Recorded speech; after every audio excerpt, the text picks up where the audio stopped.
supercalifragilisticexpialidocious. A spoonful of sugar helps the medicine go down.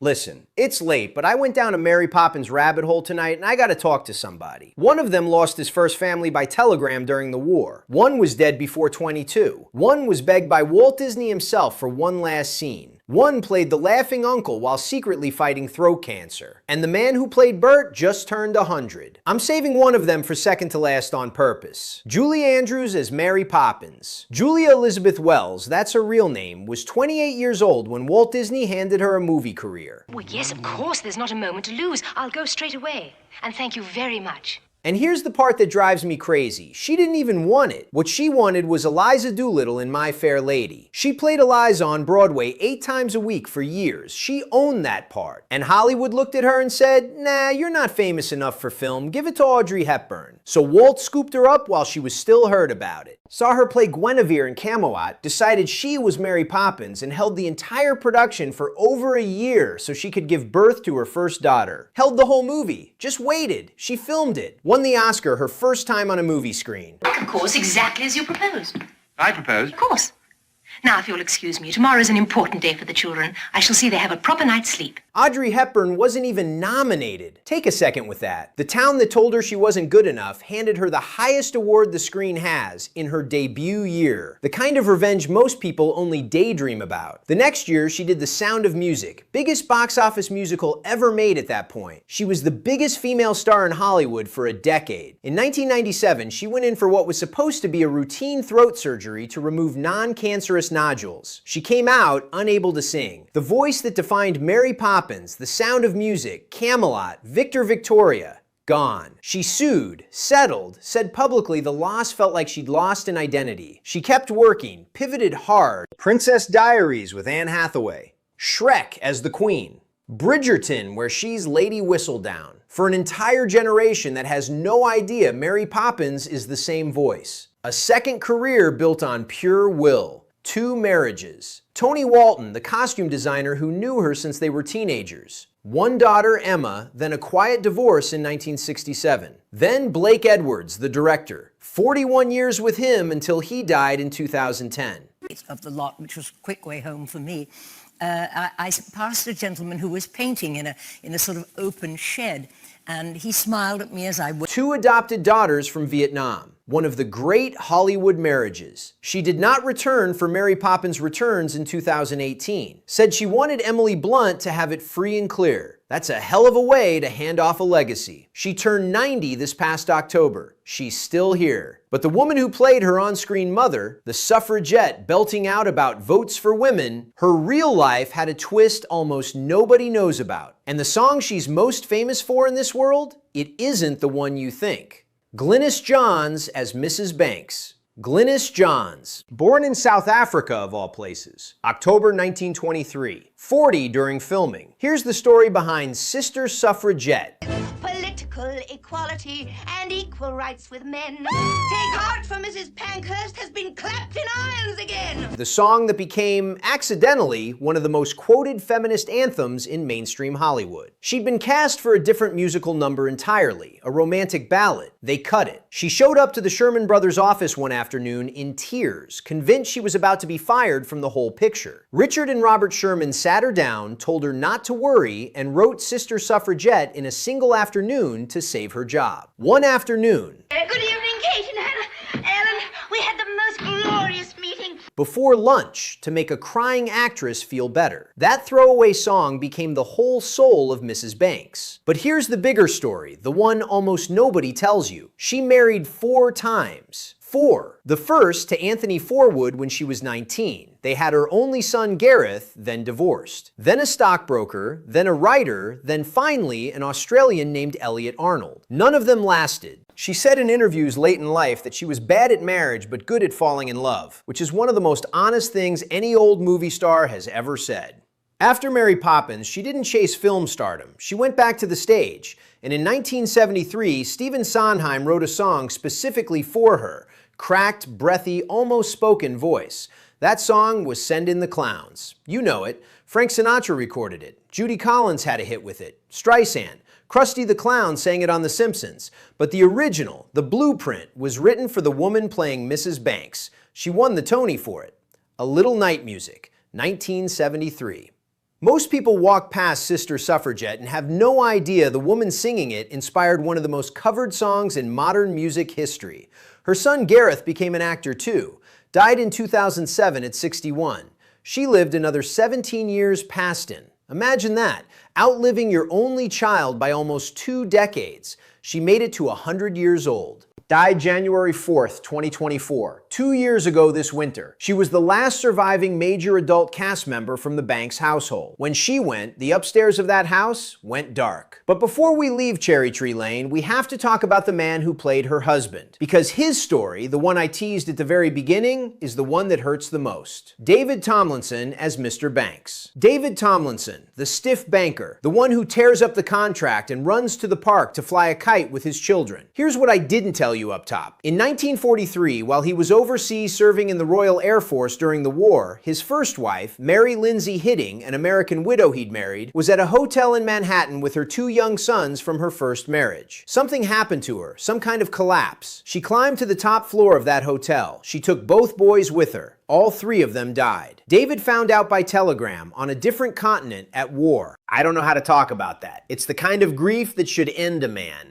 And for a long time, it nearly did. But he met a woman named Audrey Freeman in the early 50s, married her in 1953, 4 sons together. He rebuilt the family he was never supposed to get to have. So when you watch Mary Poppins now, when you watch the moment Mr. Banks comes home with the broken kites, with his children gone, with his world collapsing, you have to understand. The man playing that scene knew exactly what it cost. That whole movie is about a father almost losing his family and getting them back. They cast a man who'd already lost his. After Mary Poppins, he became Disney's go-to British dad for the next decade. Bedknobs and Broomsticks in 1971. The Love Bug. He worked steadily through the 70s. His son James eventually wrote a one-man stage play about his father's life called The Life I Lead. It told the whole story, the war, the first family, the rebuild, the Disney years. David died June 24th, 2000. A stroke. 83 years old. That's the one I had to build up to. That's why I couldn't lead with it. But there are 2 more in the Banks house we have to talk about. The children. And one of them is the reason I started this whole thing tonight. Karen Dautrice as Jane Banks. Karen Dautrice was 8, born in Guernsey, November 1955. She'd already done 1 Disney film, The 3 Lives of Thomasina, and Walt brought her right back for Mary Poppins, paired with the same little boy from Thomasina. That little boy was Matthew Garber. We're getting to him. Karen has talked about that year as the happiest of her childhood. Walt himself looked after them, like personally, brought them ice cream. Julie Andrews was patient. Dick Van made them laugh until they cried. The sugar cubes Mary Poppins gives them in the film, real sugar. They had to redo a take because Karen ate hers. She was 8. She did 1 more Disney film, The Gnome Mobile in 1967, also with Matthew. And then she walked away, got married, had 3 kids, worked behind the scenes in Hollywood as a casting professional and voice coach. Made the choice almost no child star gets to make. She just had a normal life. She came back for Mary Poppins Returns in 2018. Tiny cameo, the elegant woman who points the way to the front door. A passing of the torch. If you watch carefully, you can see her smile to herself as she does it. She knows. She's 70 now, still here. But the boy she held hands with through that whole movie, her on-screen brother, her real-life best friend during that year, he didn't get what she got. Matthew Garber as Michael Banks. Matthew Garber, born March 25th, 1956 in London. Watch the Banks scene again. Just go pull it up tonight when I'm done with you. Watch the moment where Michael clutches the tuppence and screams, "Give it back!" There's a wildness in his eyes you cannot teach a child to fake. That is a real little boy in real overwhelm, and the director was smart enough to keep rolling. He did the Gnome Mobile with Karen, and that was it. He went home. Said he didn't enjoy acting. Said he wanted to be a normal boy. His parents listened. Most parents of child stars don't. He grew up in London. Quiet kid. Loved animals. By his late teens, mid-70s, there was a thing young Brits did. They went backpacking through India. Hippie trail. Cheap, mind-expanding, dangerous. Matthew went. Somewhere on that trip, he contracted hepatitis. He came home sick. He never fully got better. The hepatitis caused inflammation of the pancreas, pancreatitis, and on June 30th, 1977, in a London hospital, Matthew Garber died. He was 21 years old. 21. Try to wrap your head around outliving someone by 49 years and counting. The little boy who chased Mary Poppins through a chalk drawing wonderland. Who reached out for a tuppence and changed his entire cinematic family. Gone before he could vote in his second election. Gone before VHS tapes existed. He never married, never had children. There was no estate. Karen Dautrice has said in interviews that losing him was like losing a real brother, because in every way that mattered, he was one. They'd grown up together on that set. He's buried in London, just a quiet grave and a face frozen in 1964 forever. That's the one. That's the one I keep coming back to. But before we get to Bert, I haven't told you about the laughing uncle yet, or the woman Walt drove out to a retirement home to personally beg for one final performance. Ed Wynn as Uncle Albert. Ed Wynn. Real name Isaiah Edwin Leopold. 77 years old when he floated up to that ceiling. If your grandfather watched television, your grandfather knew Ed Wynn. Vaudeville, then radio, then early television, then Disney. He'd been making people laugh since before movies had sound. His son Keenan Wynn was a respected character actor too, but Ed was the original. That laugh in I Love to Laugh, the gigantic, infectious, impossible to fake one, that's his real laugh. The crew kept ruining takes because they couldn't keep straight faces around him. Eventually, they stopped trying and printed it. But while he was filming the laugh, Ed Wynn was already sick. Throat cancer, esophageal. He'd been diagnosed before Mary Poppins started filming, and he kept working anyway. He filmed The Greatest Story Ever Told while sick, playing an old man at the foot of the cross. Kept doing voice work for Disney. Didn't tell people. Didn't slow down. The man whose entire career was built on his voice, on that laugh, was losing the very instrument that made him. He died June 19th, 1966. 79 years old. The cancer took him a year and a half after Mary Poppins came out. The comedian who made everyone float on laughter, fighting silently for the right to keep speaking. That image gets me every time. But Walt was still alive at that point. Barely. 6 months later, he'd be gone too. And the very last bit of casting Walt personally insisted on was the woman in our next segment. Jane Darwell as the Bird Woman. Jane Darwell, real name Patty Woodard. Born in Missouri in 1879, 84 years old when Walt Disney called. She'd been a movie star since the silent era, won an Academy Award in 1941 for playing Ma Jode in The Grapes of Wrath opposite Henry Fonda. By 1963, she was retired, living at the motion picture country home, expecting nothing more from Hollywood. Walt drove out to see her, personally, not a casting agent, not a producer, Walt. He wanted her to play the Bird Woman, the silent figure on the cathedral steps who feeds the pigeons. She said no. She'd retired. She wasn't coming back for a glorified cameo with no lines. Walt asked her again. He told her this part mattered to him. Told her it was small, but it was the heart of the movie. Told her the song the Sherman Brothers had written for her scene was called Feed the Birds, and that he listened to it in his office, alone, whenever he was sad. She agreed. She didn't sing the song.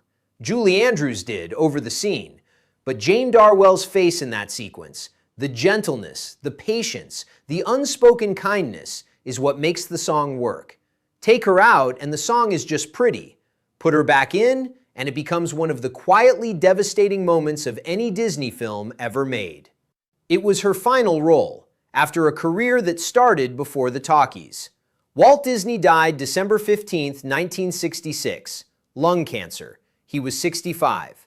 He had requested that Feed the Birds be played at his memorial. It was his favorite song from his entire catalog. He'd asked the Sherman Brothers to play it for him on Friday evenings in his office, just to hear it. Jane Darwell died March 13, 1967. Heart attack. 87 years old. 3 months after Walt, the little old man who built the empire and the little old woman he begged to feed the birds one last time, gone within 90 days of each each other. That's the one I really keep thinking about at 2 a.m. Not the magic, the math. The fact that the song he loved most was the song he had to beg for. Hermione Baddeley as Ellen the maid. You probably can't picture her face from memory, but you remember her voice. The sharp-tongued maid who answered the door in tears every time Mr. Banks raised his. That fluttery panic. "I'm sorry, sir. I can't help it, sir." That's Hermione Baddeley. She'd been a force on the British stage since she was 13. She was twice Oscar nominated. She lived with the actor Lawrence Harvey for 9 years. He was 25 years younger than her, and the British press lost their minds over it. They never married. He went off and married someone else. She kept working. After Mary Poppins, she went straight to American sitcoms. She played Mrs. Naugatuck on Maude through most of the 70s, the housekeeper with the dirty jokes and the gin habit. Half the country knew her from that show without ever realizing she was the same woman who'd cried in Mr. Banks's foyer. She had a series of strokes in the 80s, died in 1986 at 79. The maid who never stopped crying outlived almost everyone she ever cried for. Rita Shaw as Mrs. Brill, the cook. The cook, the big, exasperated, flour-dusted cook who couldn't stand the chaos of the Banks household. That's Rita Shaw. American, not British. Most people don't realize that. She just had the best fake British huff in the business. She came up through Broadway, Pajama Game, Annie Get Your Gun. Disney loved her. She did Pollyanna with Haley Mills. She did The Ghost and Mr. Chicken with Don Knotts. She was the woman directors called when they needed someone to fill a doorway and steal a scene with one look. She never married, lived alone most of her life, worked steadily into her late 60s. She died September 8, 1982, pulmonary emphysema. She was 69 years old, 5 days short of her 70th birthday. 5 days. That's the part that sits with me. The cook who grumbled about Mary Poppins' cleanup methods, the woman who made the household feel lived in, gone before she could blow out a candle on the cake she probably would have complained about anyway. Dick Van as Bert. And now, finally, Bert. Richard Wayne Van. Born December 13th, 1925 in West Plains, Missouri. 38 years old when Disney called. He didn't audition either. Disney saw the Dick Van show on TV, decided he was the guy, and booked him. He even played a second role in the same film, Mr. Dawes Sr., the ancient bank chairman who laughs himself to death. Disney paid him an extra $4,000 to play that old man under all that makeup. Now, the accent. You've heard it. By his own cheerful admission, it is one of the worst Cockney accents ever committed to film. He has apologized for it for 62 years. Says his dialect coach was Irish. Says nobody on set told him it was bad until the British reviews came in and he wanted to crawl under a rock. It didn't matter. Bert is the warmest character in that whole film. The way he looks at Mary Poppins, not romantically, but with this protective, knowing affection. That's just Dick Van. That's who he is. But behind the cartoon, he was fighting a war most of that set had no idea about. He was an alcoholic. Decades. He's talked openly about it later in life. Said he hid it for years behind the everyman charm, behind the dancing, behind the smile. He went into rehab in the early 70s, got clean, has been clean ever since. After Mary Poppins, he did Chitty Chitty Bang Bang in 1968. Another musical, more Sherman Brothers songs, another flying contraption.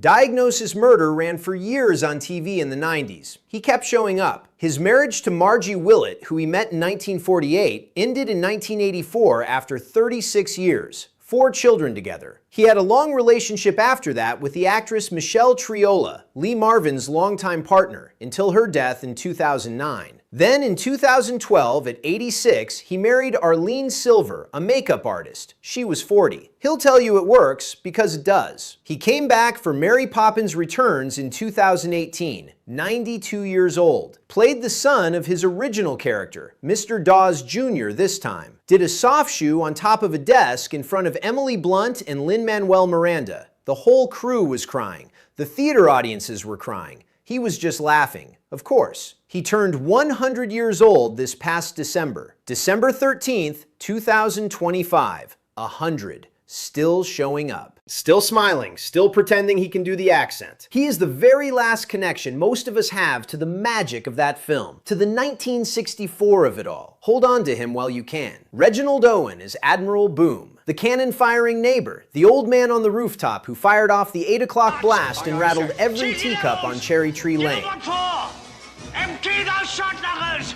Aye, aye, sir. Reginald Owen. He'd been acting since 1905. 1905, the year before the San Francisco earthquake. He was 76 during Mary Poppins, and by then he'd been in over 100 films, including playing Scrooge in the 1938 A Christmas Carol, the version your grandparents grew up on. He was Disney's go-to old British eccentric. After Poppins, he did Bedknobs and Broomsticks too, alongside David Tomlinson. Both of them, the banker and the admiral, reunited a few years later under a different magical English household. He married 3 times, no children, worked literally until the end. He died February 5th, 1972, heart attack. 85 years old. He had been filming a TV episode the week before. Show up, hit your marks, fire the cannon, go home. The man who marked time for the whole movie ran out of his own at exactly the right moment. No long decline, no retirement. Just one more 8 o'clock blast, and then quiet.